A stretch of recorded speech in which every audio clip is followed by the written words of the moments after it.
Around 300 BC, a wealthy merchant put his entire fortune on a single ship. He was about to lose all of it. His name was Zeno, and his cargo was one of the most valuable goods in the world. Tyrian purple dye, worth more than its weight in silver. Everything he owned was riding on that one voyage. And then, somewhere at sea, a storm took all of it.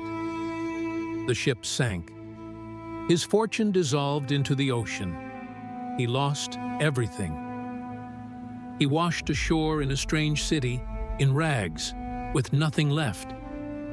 It was the worst day of his life, and it accidentally created a philosophy, one that would guide emperors, slaves, and millions of people for 2,000 years. Zeno of Citium had been a Phoenician merchant, comfortable and successful. Now he was a nobody in Athens, with no money and no plan. Wandering the city, he drifted into a bookshop. There he heard the shop owner reading about the philosopher Socrates. Something in those words struck him like lightning. He asked the bookseller, "Where can I find a man like that?"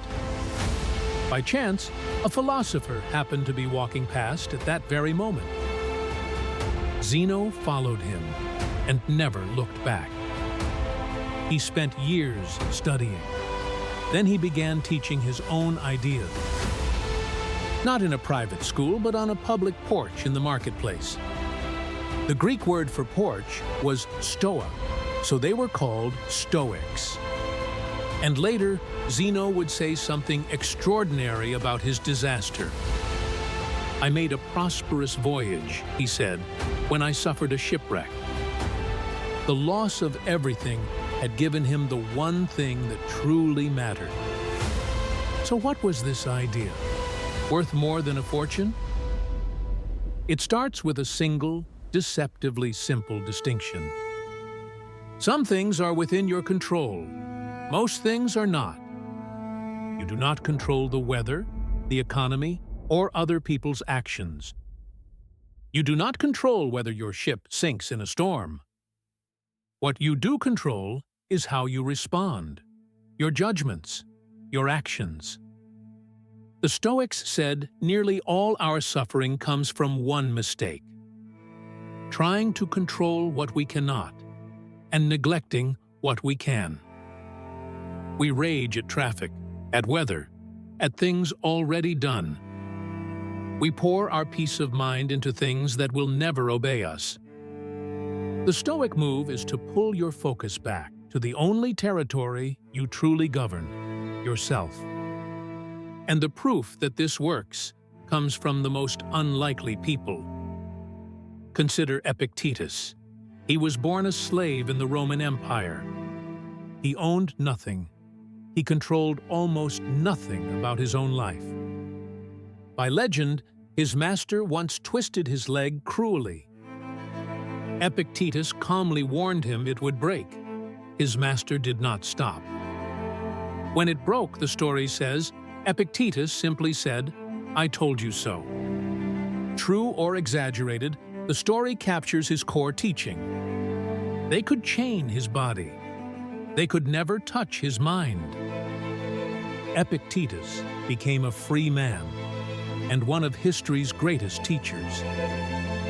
His lesson: freedom is not about your circumstances. It is about what you choose to value and what you refuse to fear. Now go to the opposite extreme of power. Marcus Aurelius was the emperor of Rome, the most powerful man on earth. He could have anything, do anything, answer to no one. And yet, he practiced the same philosophy as a former slave. Every night, by lamplight, he wrote private notes to himself. Reminders to stay humble, to control his temper, to accept what he could not change. He never meant for anyone to read them. But they survived and became one of history's most beloved books. His Meditations, the private journal of an emperor trying, every single day to be a better and calmer human being. The most powerful man alive, using the same tools as a man who owned nothing. Here is what makes Stoicism more than ancient advice. Its core insight quietly reappeared in modern psychology.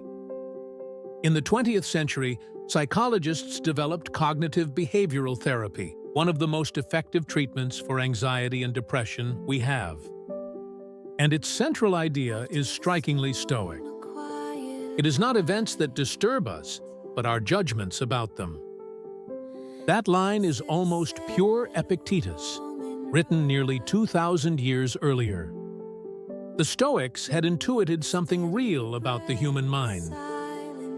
That between what happens and how we feel, there is a gap. And in that gap lies a choice, a space where freedom lives. But there is a common misunderstanding worth clearing up. Being Stoic today means hiding emotion, feeling nothing, going cold. But that is not what the Stoics actually taught. They did not want you to kill your emotions. They wanted you to understand them, to feel grief, fear, and anger without being ruled by them, to love deeply while accepting that nothing lasts forever. Stoicism is not about feeling less. It is about being mastered by it less. It is not coldness. It is clarity under fire.